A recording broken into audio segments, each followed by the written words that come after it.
That's a wake up call, people. Welcome to the therapy session. To be or not to be? That is the big question. We take two steps forward. No, actually, we take one step forward and two steps back. That's the proper saying. How in earth, at a theatre of dreams, can you dominate possession and lose with 3-0? Riddle me this. The feeling amongst the fan base, including myself, was giddy, was happy, was confident. But was that a little bit of a premature sign? I was listening to Nuruddin, Mr. Structure, on his channel yesterday, and big up to Nuruddin. He said, watch out for Bournemouth. Barring that Bournemouth hasn't won or got a point at Old Trafford in 2019, we invited them to have a meal in our own restaurant. In our own restaurant. I would arguably say that this reminded me of Copenhagen, of Galatasaray. Yes, there was some patterns of plays, there was possession, but again, Ten Hag, why did you line up that way? Why did you jinx it? Why didn't you start the same lineup like last time? Of course, Rashford was reported he was ill, but he was actually on the bench and actually came in. But at the end of the day, why? I have always critiqued Eric Ten Hag to say, start your best lineup from very first beginnings. Why are you jinxing it? You're thinking about Bayern Munich game, which you might not even have a chance to qualify. We're talking about Premier League. We're talking about an opportunity to go to 30 points and almost snatch the top four. But no, Ten Hag, you bottle it today. The players bottle it today. Second half, we capitalized. We had a run of spell. We put pressure, but we couldn't finish the dinner. And it was clear and obvious for me, and everyone else in the socials were tweeting the same thing. We saw it. Martial was rusty. Martial's link of play did not work. There were sloppy passes amongst everyone. Of course, there was wet surface, but there's no excuse to come to invite your guests to dine at your table. They will eat your soup. They will eat your dessert. They will eat your everything and leave you hungry. I feel embarrassed for the fans that left the stadium. Alien, Peter Tenor left the stadium after 2-0, 3-0. Arguably, so they're match-going fans that are paying for the tickets. Seriously, we have to look ourselves in the mirror and face reality. It's a rebuild, some people might say. You know, it's a process, but how long does it have to take? This has to go on the managers, on your team selection in the first place. That's the only thing that I could see. When we can't even score the goals, when we know that Bournemouth will always come and park the bus, if Bournemouth go up 1-0 in first half, it's game over because they will just defend and they will just find a couple of opportunities to counterattack. And we, on the other hand, just playing on the front foot, fell asleep and let those simple goals slide in. We're talking about Solanke. We're talking about Biillings. We're talking about whatever this other guy's was named. I don't know what's going on. Maguire, on the other hand, was solid, right, in defense. But Maguire was also a little bit on fault for the 3-0 goal as well. I don't know, man. I don't know. I put my hand up to say that, yeah, maybe I was a little bit too giddy. Maybe that feeling that I had when we lost against Newcastle should remain. Maybe it was just a little bit of a fluke over Newcastle. We saw glimpses of how he wants to play, but why can't we do it at Old Trafford again and again and again? Like last season, we made Old Trafford our season. I'm embarrassed to invite Bournemouth, that is almost at the bottom of the league, to come out and play us out of the park. They out-tactic us. They let us play with them, and they just hit us on the break. Simple as that. Simple goals and defensive errors lets us down. I want to hear from you guys as well. I want to hear from your thoughts and feelings. Maybe I'm wrong. Maybe I see the game in different pair of eyes. But overall, in general, if we find the positives, we didn't play that bad. but we couldn't just find the goals. And at the end, they had to come. It had to come, Bruno Fernandes. You're a captain. You know, if you get a yellow card, you'll be out for the Anfield game. You're petulant today. You deserved it. You're out against Anfield. Guys, this is me, Mick Ruby here, having my rant. And please, take a deep breath because we have a lot of things to talk about. But before we do that, please like and subscribe to this video. And welcome to the therapy session. That's all we can say. That's all we can say. I want to just catch my breath because I never like to, do a match analysis straight after the games because I know my adrenaline is high. But this hurts. This definitely hurts. Sometimes may be good, sometimes may be shit. Welcome to the stage, Mr. Jarvis Cocker. Hello. Hey, Mick. Hello. Hey. Hello. Or should I say, hello from the other side? I must have called you 1,000 times. Start your best team in the first half. Yeah. No. What's your reaction? What's your reaction? You must have Ten Hag made the wrong decision here today. He didn't take Bournemouth seriously. How you set up your tactics. We knew what was coming. I spoke about this yesterday on United Real Therapy about Andoni Iraola, how he would set up, what was to expect. It was the games we have played, like in the Europa League against Sevilla or Villarreal, or sometimes against Atletico Madrid. It felt like one of those performances. Very opportunistic team who will control the game, sit back, relax, and strike when they can. We knew that this was coming, but even though Ten Hag, let's start with Martial. Seems like a good plan against the low block. Mm-hmm. True. Really. I mean, you mentioned this guy was the manager of Sevilla. We know how Sevilla plays, and this reminds me Rayo of Vallecano was, but he was when he was a player. He used to play under the former Leeds manager, but he's a Spanish style, but not the possession style of Barcelona. It is. I mean, the game plan worked. They knew they're gonna. They knew we're gonna play on the front foot. So basically, they're clinical. On those chances they received, they finished. You know what I mean? But at the end of the day, we were just sleeping in defense. I mean, I was looking at 2-0 goals, like, what the hell happened here? It's like 3-0. I don't know, man. Seriously. From a possession-wise, we were having, like, most of the possession, but it ain't matter if you can't score an opportunity. When Martial gets a nod from the manager and being absolutely dog-shite and linking up play, like, totally rusty. I mean, that first half was so important that we actually got 1-1 up, like, in the first half to go in the second half with a little bit more confidence. I'm afraid the substitution came a little bit too late. And I think in the back of his mind, he was ignorant because he was definitely thinking about the Champions League game on Tuesday. I'm just going back to the interview because he said, well, I have a game on Tuesday. Think about it. So I might have to do some rotation. But look, there's a marginal chance that we go through on by beating Bayern. Just a marginal. But it all depends on if Copenhagen and Galatasaray plays a draw. That's up to footballing gods. But this was not up to footballing gods. This was up to Ten Hag and his substitutions and his lineup and his captain, according to my opinion. Yeah, it is what it is. But we have another realist that's probably fuming in the background. I think he's a journalist. He goes by the name of Tom. Welcome to the stage, Mr. Tom, journalist number 1. How you doing, my friend? I forgot Tom. Absolutely terrible. My weekend's been ruined again by Manchester United. Well done, lads. Let's all applaud it. Come on, guys. Come on. Applaud it. Come on. They've ruined our weekend once again. Chelsea, what was that?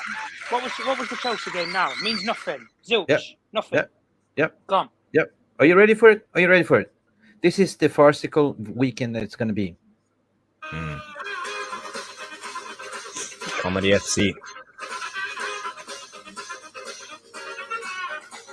Should play that at Old Trafford. I'm being serious. They should play that at Old Trafford. They might actually start running properly. Yeah. Some players actually want to press. Listen, let's start from the positive, though. Okay, I understand our emotions are all clogged. We got humiliated. I mean, as I said, we invited them for dinner. They took all our dessert. We didn't even have a bite on the cheese, right? They ate our soup, the entree, the dinner. They didn't leave any leftovers for us whatsoever. They came there smart. Possession-wise, I thought we played quite okay football. We were a little bit sloppy on the passing, right? We saw that. Scott McTominay, again, seems like we're playing with the two midfielders today. Scott McTominay can understand where you're keeping on, leading goal scorers, stuff like that. Anthony Martial again, same recipe as Newcastle. We received the same recipe as Newcastle. So the injuries were saying that, Rashford was not going to play. I mean, we understood that Lindelof was not going to play because he had some injuries. But how would you done it differently, though? Would you start? I would definitely start Højlund. I was sitting here doing a morning, preview rant to say like, oh, Rashford is not going to play. I do feel like something's coming in the air. Højlund goals incoming. But what he's supposed to do, like to throw in the deep ends with 56 minutes to get warm into the game, mate. This was a game we should started Højlund as a hold-up player, right? When you're playing against, Biillings, Solanke. I mean, Solanke, how good was he? Just received the ball and just did our defenders like nothing. Like they were not existent. But the question is, what can we take away from this in a positive way? Did it remind us that we played quite okay, but we couldn't just finish the dinner? Or was it just shit from the first minute to 95? Tom? Look, possession, you can have all the possession in the world, but it's what you do with it. And we, with the ball today, was absolutely shocking, useless. We was in many. If anybody who lives in the UK will know this term, we were a Poundland Barcelona today. That's what we was. A Poundland Barcelona. That's what that was tonight. And you're playing against a guy who knows how to coach against possession styles. He's done it in Spain for years. Yeah. So the guy knows what he's going to come up against. And he played the book that Manchester United gave him. Basically, we opened the book up for him and said, listen, you can read through it all. Here's the transcripts. There you go. We all knew how Bournemouth was going to come today. They were going to come here, 2 banks of 4 like they did, counter-attack. That is literally what they did. Counter-attack and set pieces. Yeah. And they paid off from every single opportunity that they got.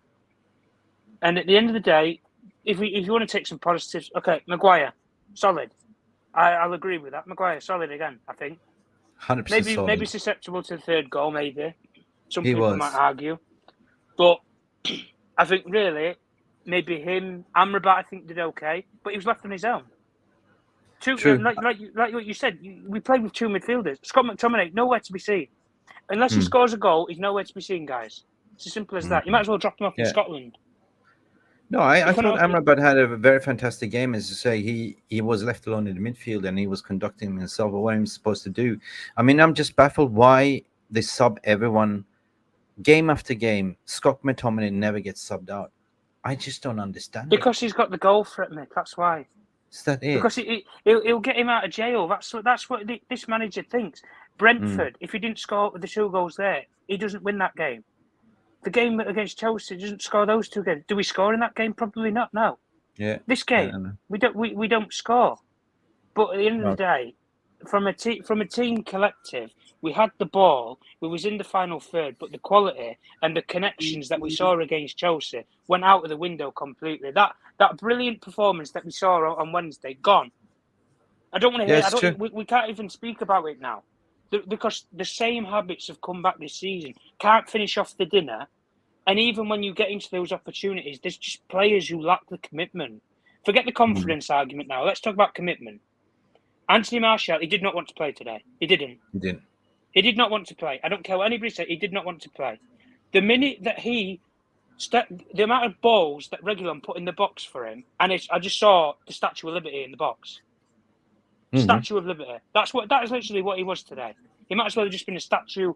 People can go and pay your respects, go and do whatever, take a picture with him.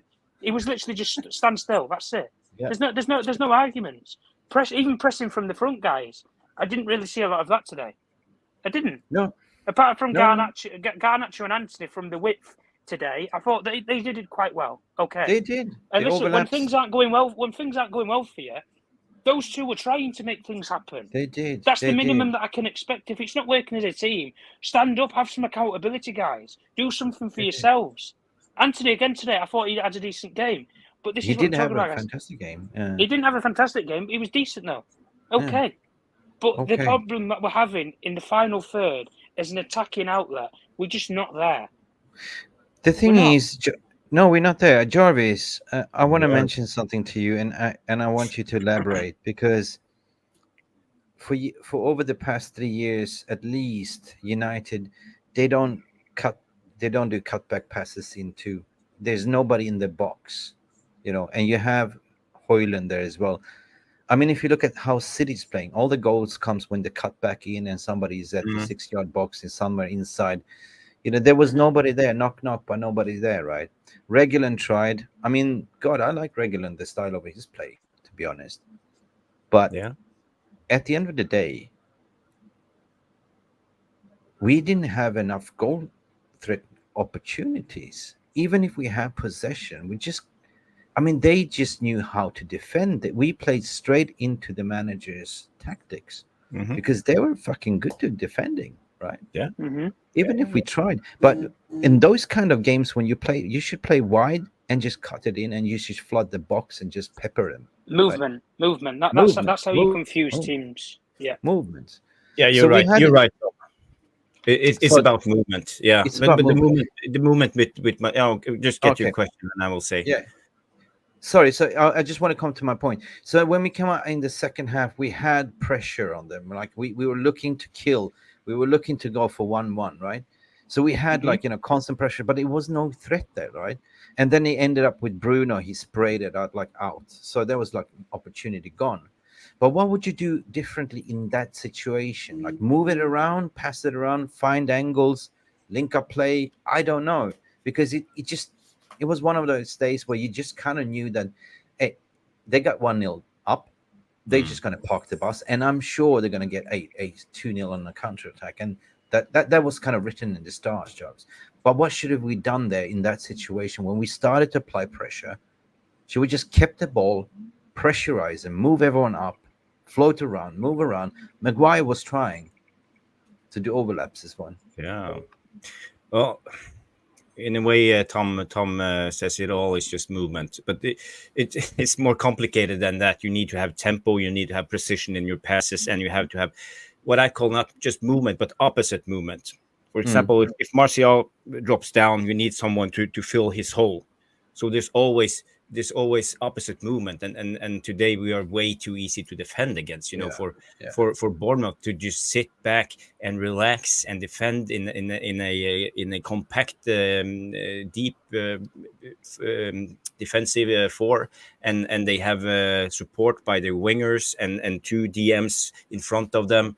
We made it really easy. They just had to stand there and like statues, space, But what you want them to do, you want to drag them out of position. You want to have them to defend behind them. Defend in front of you, that's easy. But to defend behind you, that's difficult.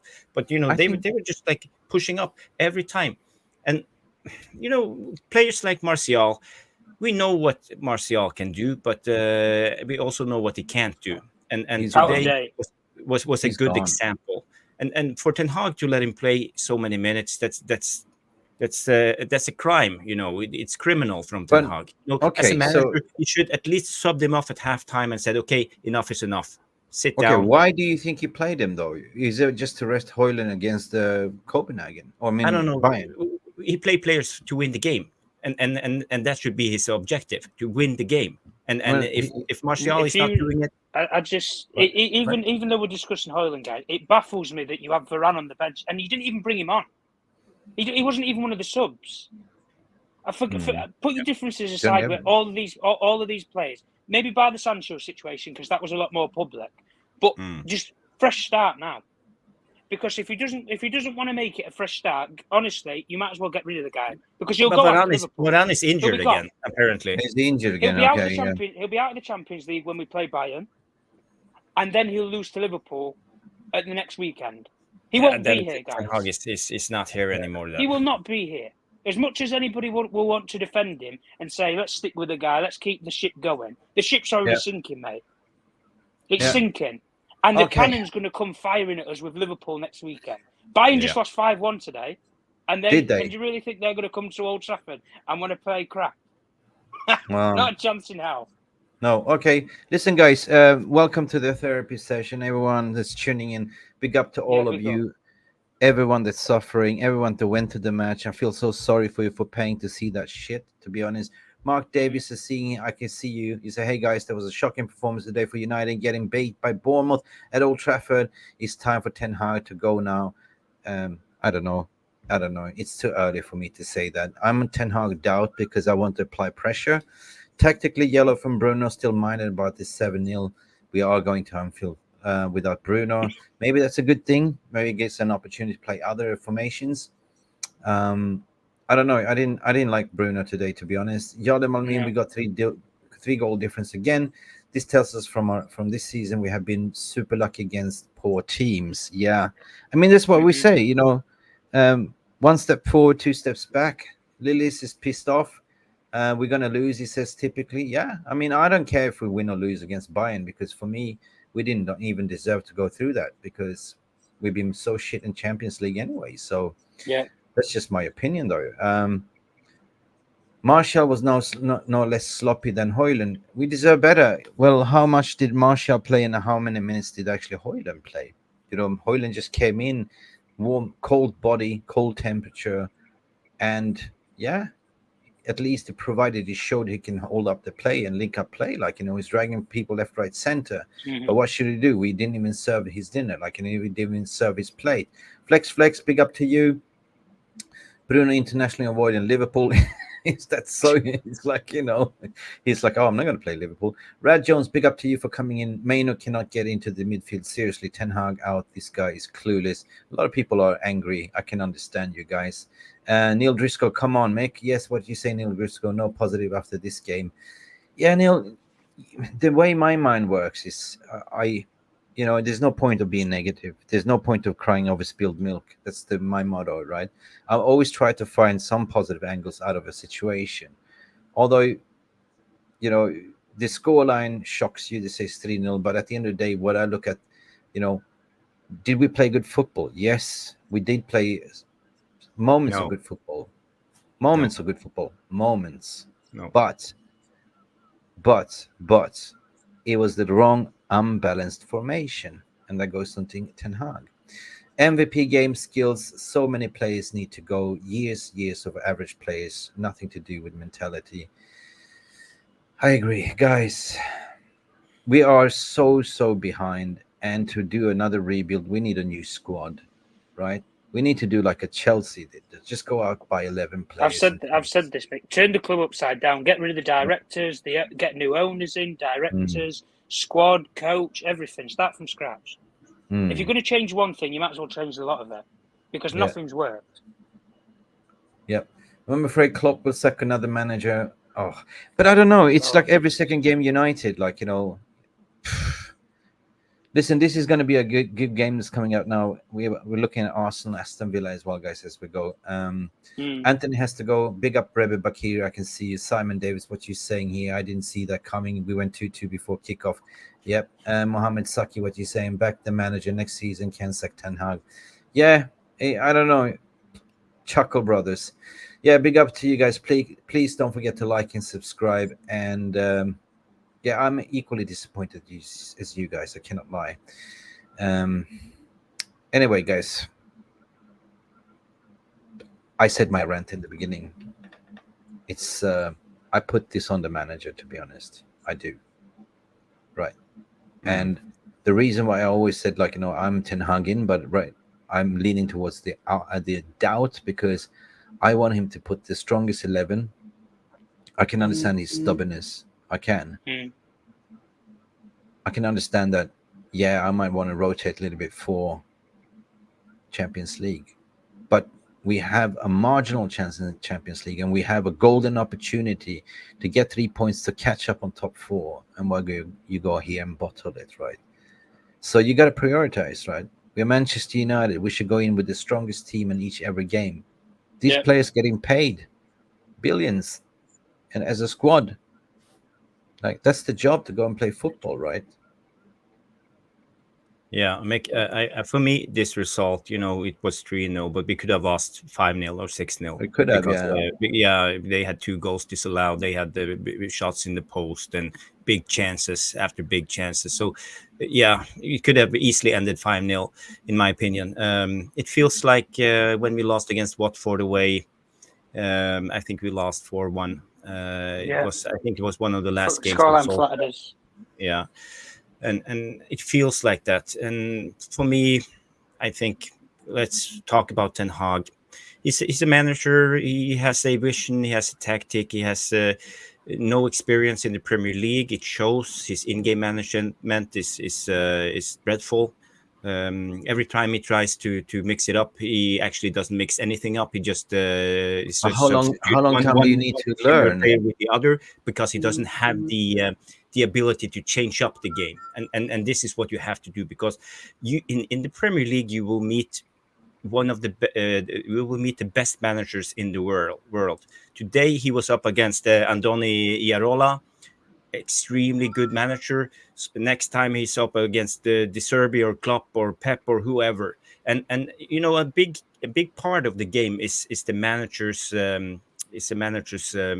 movement. He's like the brain of the chessboard. Of course. And when Ten Hag doesn't see, and because in football it's easy, you can have a game plan, you can have a tactic, but you got to be 100% sure that the opposition have a game plan and a tactic, so it's always play and counter play.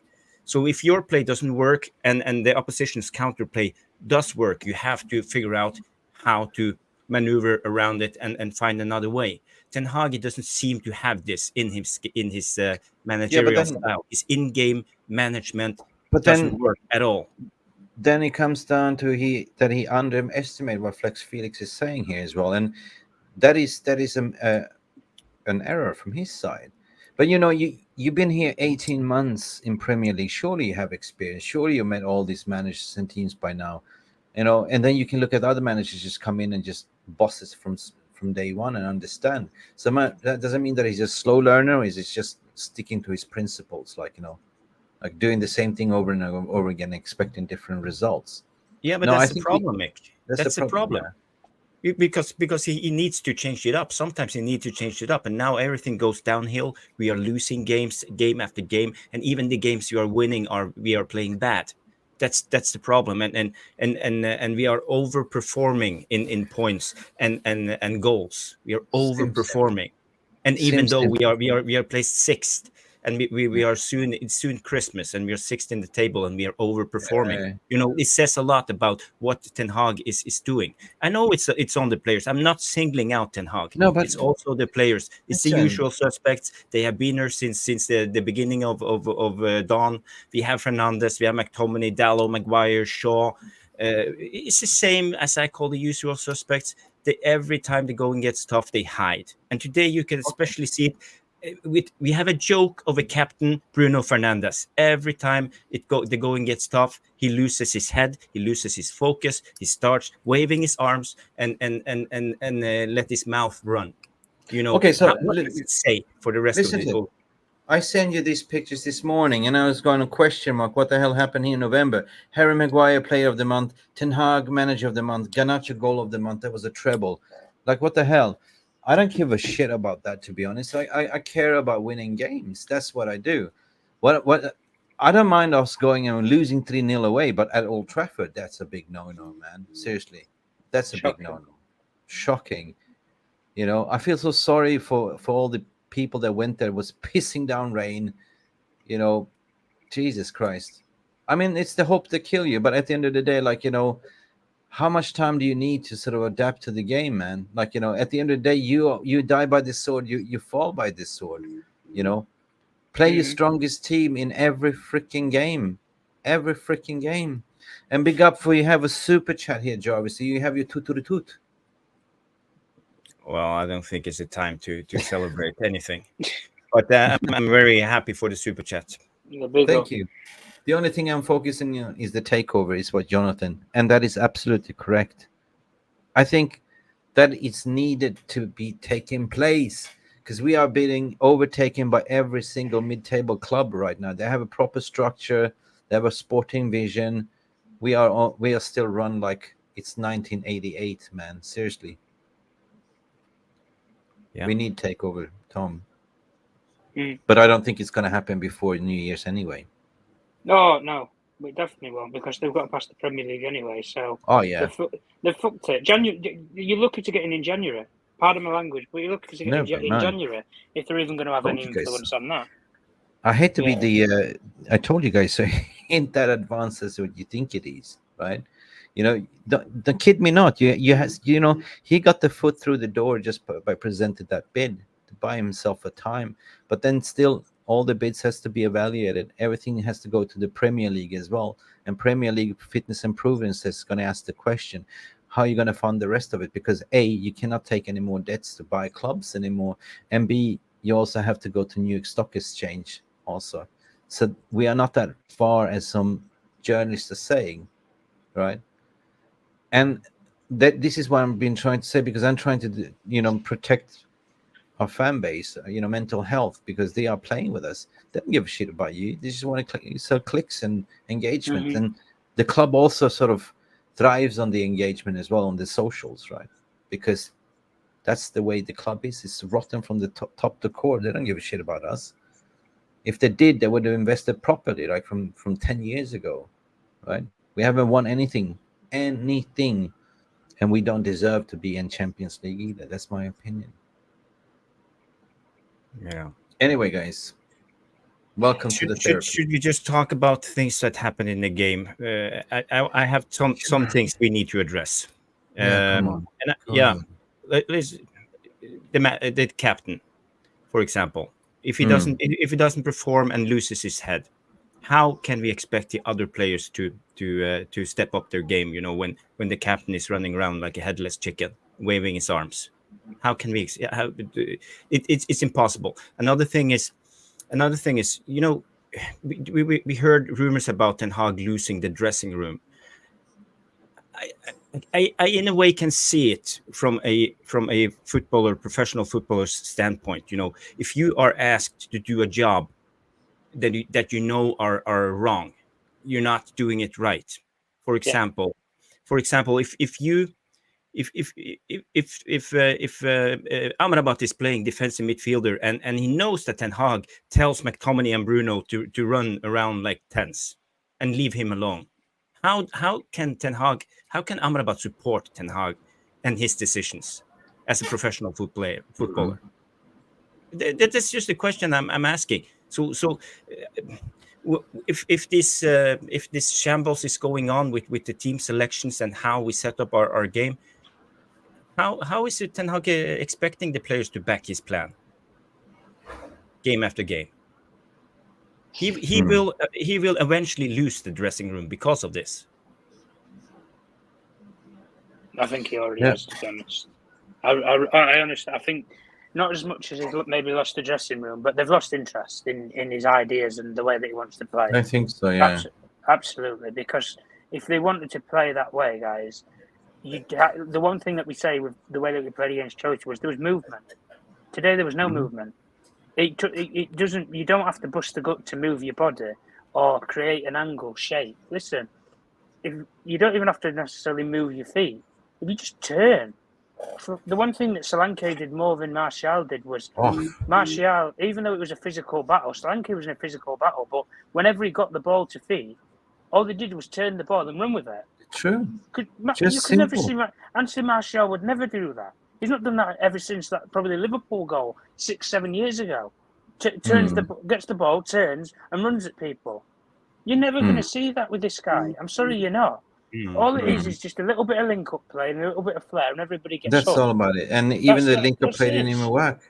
Mate, It their didn't link-up even play work. was No, stinking. Hoyland. Even with Hoyland, listen, the kid needs, he needs service. I understand that absolutely. Yeah. But in the game where you're putting about 5 or 6 balls in the box and you don't start the guy, it is ludicrous. He's the But how are only you going to player that's get ever going to get service on the when end you're of playing something.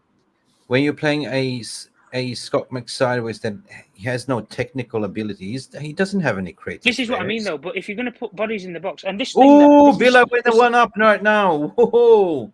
yeah, big up Villa. McGinn just scored 1-0. This nostalgia, guys. Anyway, with McTominay, right? I saw Fred last season scoring the exact same goals as this guy, coming in late into the box, tapping it in, open net, or sideways, put it in a corner. Open your body up sideways, put it in a corner. I saw Fred scoring the exact same goals last season. Mirror image of them. What a goal from McGinn. Sorry. But the only difference between Fred and McTominay is Fred, if you give him the ball to feet, he can pass, he can move. McTominay doesn't have that to his game. He's a one-trick pony, score a goal or does nothing. That's it. But the one thing that Fred had more over McTominay was he had the energy to get around people. And he was almost like that mosquito player where you can stick him on somebody and he'll do a job maybe for the day. But it might not work every time. But anyway, guys, big up to the pair of you anyway. I've got a head Villa off just anyway. scored a goal, but I want to score. Okay, Tom. Big up. Yeah. Big up to anyway, you, Tom, man. Big up, Mick Jarvis. Big up to you, Anybody man. in the chat, like, subscribe, people, as always. And yeah. Love you, brother. I'll catch you on the next one anyway. Love you guys. Peace. Yeah.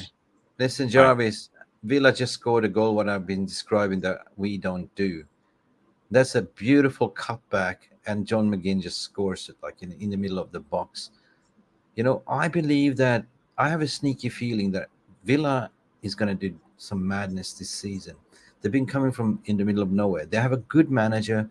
They have actually really balanced, good squad. If you look at it on the paper, I'm impressed. I'm impressed how they're playing, to be honest. And I think Arsenal's going to lose this one big time. Yeah.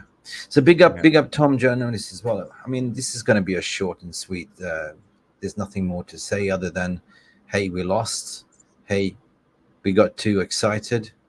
We predicted a high-scoring game, and it was a high-scoring game, but the wrong end, to be honest. Yeah. It's not like we're not trying to do cutbacks. They triple up on our flanks. It's impossible for us to break through. And we saw that after 2 minutes of the game. You shall not pass. Yeah, but Ten Hag didn't see it. No, he tried to set up his triangles on the flanks. It was Peaky Blinders. We were blocked down. Yeah, it was like Peaky Blinders.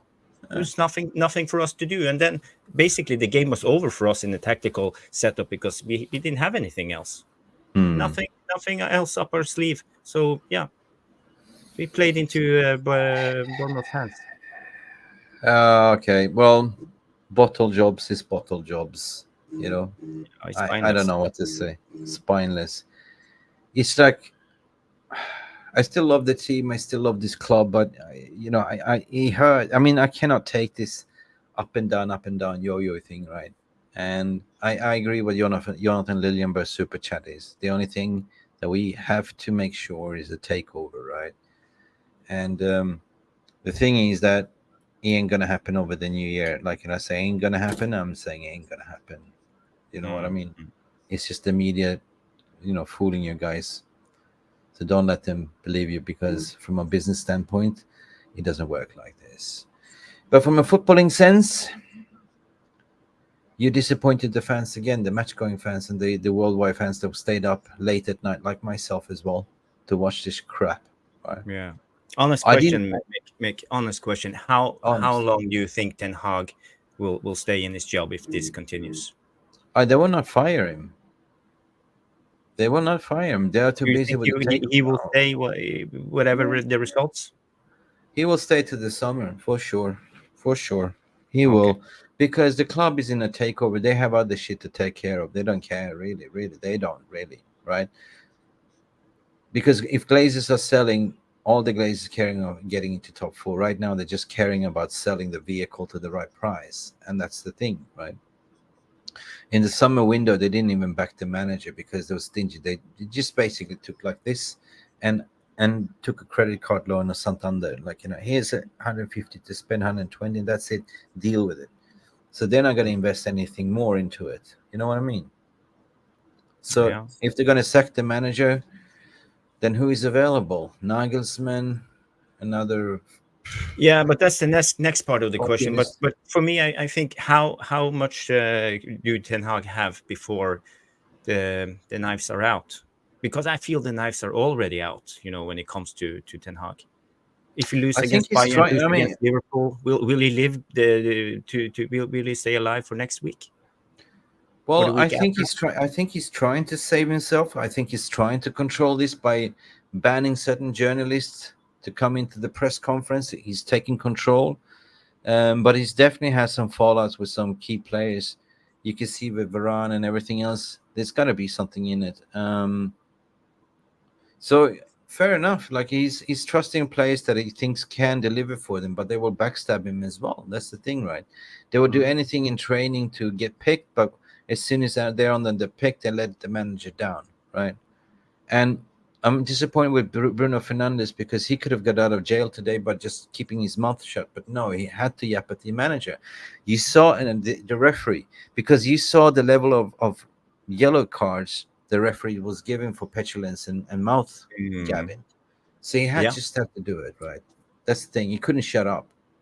Now, will we do better without Bruno against Liverpool? Probably. I don't know.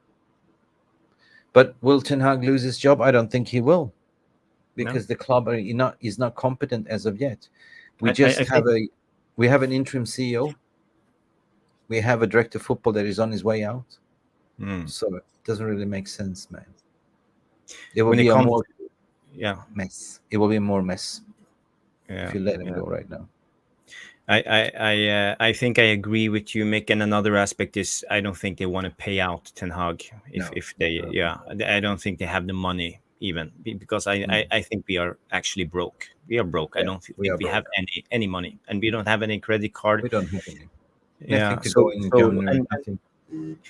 And for me, maybe the most important question when it comes to Ten Hag and if he's getting sacked or not is, I would have trusted the process if there was footballing people making the decision, or to make the decision if Ten Hag was good enough or not. But we know we don't have footballing people on this board. We have a lot of the Glazers and people who doesn't understand football. So on what basis are they sacking him? Purely on the results? But listen, if they're selling up and they don't give a shit if we're going to be in Champions League or not, they don't care, because they're going to cash out, right? Sooner or later, they got to go. They got to cash out.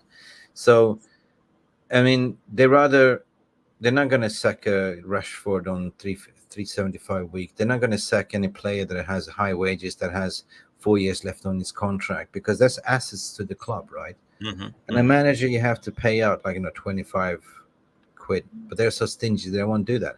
But the question is, if we are so unbalanced anyway, the way we are with the leadership and what's going on in the club, and we have an interim CEO, we don't even know who the next CEO will be. We have an incompetent director of football that's been failing every fucking manager, and all of a sudden, what, you get rid of Ten Hag, and who you gonna have? Darren Fletcher? You kidding me? No fucking way. Think twice before you ask it. So might as well just stick at it, just focus on the season, whatever it might be, whatever we finish on the table, and just do a proper rebuild, do a proper restructuring of the club, because that's so fucking worth it. Right? That's where we have to start, right? We can look at this team and say, oh, they're shit, they're bottle jobs, but the club have been enabled them to have this mentality for years, been giving them player power, right? And what I'm saying that because we enable this mentality, this siege mentality, due to paying them silly wages as well, right? Yeah.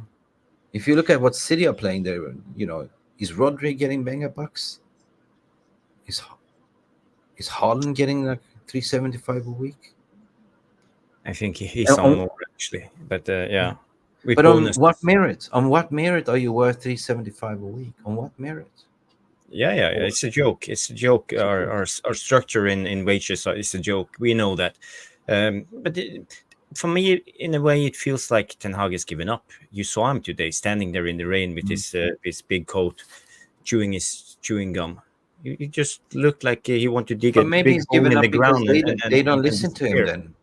I mean, as a gaffer, you give instructions, you give the style of play, you say follow these rules and principles, and if they're not doing, they're free basing, they're not really, what can you do? Then it means that they lost faith anymore. They don't find it very interesting to play that style of play.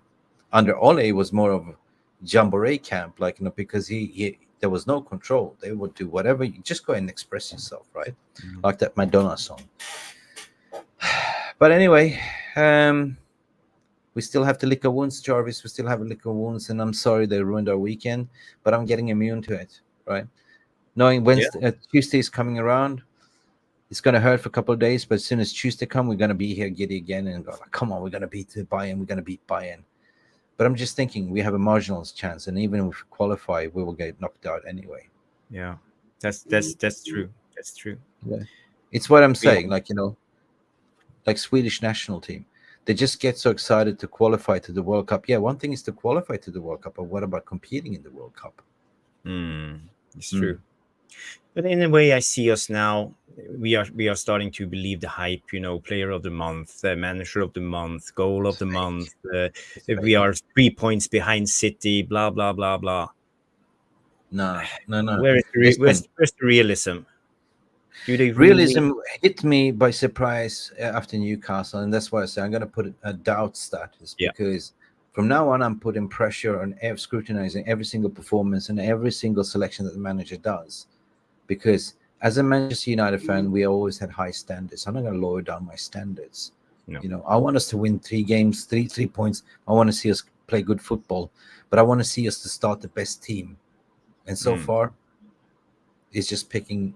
I mean, that's clear and obvious. Scott McTominay, Anthony Martial today. Yeah. Good sayonara. We can put the Tom McTominay project into the bin right away because it don't work. Even though we can give us some couple of goals and it looked fantastic, and everybody's saying it's a genius move playing him as a midfield striker. I don't know. Just play him as a striker. Then. It's a big gap bro. Look at midfields today. Look at how Villa is lining up. Look at how Arsenal. They have creativity. They have ball players, man. They have a good defensive. Okay, Amrabat playing there, but at least have 2 bloody good ball carriers, like next to Amrabat. They're the finesse. They're registers, right? We don't have that. No. We have Mr. Hollywood. Could you see the distance? Every time Amrabat had the ball, he had to carry it up until into the center of the pitch before he had a passing option for going forward. Yeah, because we have two ding dongs up. I'm gonna say, what did Højlund do? Nothing. He did do more than Martial, to be honest. But what is this kid supposed to do? Why are we putting pressure on a 20-year-old? Right? He's still in a project in development. Same with Garnacho, mate. So I don't take this notion that we are going into these young players. So can we park that in the garage for a moment, right? The ones that you should smoke some energy is the most senior players, because they are the ones that have been at the club longest, right? Luke Shaw fell asleep as well. Okay, Maguire was good today. He was my man of the match, to be honest. The only player I saw with a little bit of spirit was Piastri coming on. At least he tried to dribble. He tried to bring some energy. I think the rest of them is totally flat. I wouldn't give a man of the match to any of the other players. I think it was bad from the beginning to the end of most of them. Still, true. But still, I have to give Maguire his credit as well today. He did another brilliant performance, and that confidence is coming back to him, and he deserves it. He deserves it. He was being booed. I criticize him. I call him slabhead, and I do. But I still think he's a slabhead still, right? And I still think that he's not Manchester United material. It's a stopgap to something better, right? We need to go and get the best in class in every positions, right? Not a Johnny Evans. Did you see Rashford coming on? Getting bobbed every time. They just pushed him away like a little child. Again, he has no strength in his upper body. Again, Rashford is like that crash test dummy. I keep saying that again. Just bang into the brick wall over and go. Bang into the brick wall. I mean, You see what Garnacho is doing. A proper winger, unpredictable. You go left, go right. You don't even know where he's going to go. Rashford, I'm going to run straight through that brick wall and hopefully I can pass. Dude. Yeah. I mean, just dude. Yeah. True. Why didn't he make the subs at 2-0? Why didn't he make the subs in the in-game management? No, why didn't he make the sub after 45? Why? There's a lot of questions why. Anyway, guys, I will leave you, give you back your day. And we had our say. We are not happy. But it is what it is. I'm going to watch Villa beat Arsenal now. And that's I just want to say to everybody, don't let Man United ruin your weekend. There's nothing new on this front. We knew that this could happen. And yeah, it happened. We lost the game. We have another game against Bayern on Tuesday. So maybe we can turn it around. Maybe not. Who knows? Who will show up? Yeah, true that. You know, from the FC or players who want to fight for the badge. Yeah, listen, it's embarrassing. It's a disgrace. Disgrace. And now I want to see Arsenal being disgraced. Anyway, big up for VR Room, and you've been so fantastic in this community. Thank you. We are now, Jarvis, we are coming closer to 20,000 subscribers, my friend. Yeah, we do. I haven't looked at the table for a while, but I'm going to look now. So it's been a crazy week in the 19,644 subscribers, or 19,654 subscribers. So big up. Thank you for this week, for gaining over 200-300 subscribers this week. You guys been beautiful. Thank you for finding the channel. That's fantastic, and I want to big up the real heroes of the chat room. You know, we deserve better. Sim Alien Tenno, Rex Felix, Red U, Neil Driscoll, Mohammed Saki. I love you guys. You are brilliant. Thank you for coming in on a day like this. Try to keep the spirit up and get your comments in. You know, it's not easy sitting here talking about Man United after a performance like this. So I'm grateful that at least I'm not alone. That we are a community. So thank you guys. You're not alone. Listen, another big thanks, because Angie's not here. She's the legend as a mama of our VR and givers of memberships. You missed it the other day. We had 30 new members. Rush Maynor gifted 20. Rush Maynor is a superstar as well. And we have Peter Hood as well, a new character that I've never heard of before, but he came in and gifted 20. So we have over almost 400 memberships that's joined, and I'm starting to do membership content. As you probably noticed, like my vlogs in Thailand, a little bit usual. We want to sort of show you behind the scenes and be a little bit more personal, because we are a community and we are human beings, me and Jarvis. What you see on the camera is who we are in life too. We are crazy. Are we? Yeah, at least crazy for football. Yeah, true. But I'm like this in normal life too. Okay, thank you guys. Always look at the bright side of life. Evil Bossage, Peter Hood, A7K. We deserve better. Thank you, guys. Everyone is here. Thank you. Okay, time to close the shop then. Right? Yeah. Okay. Right. Good night. Thank you so much for stopping by and watching Mufc Realist TV. Don't forget to like and subscribe and follow us on the socials.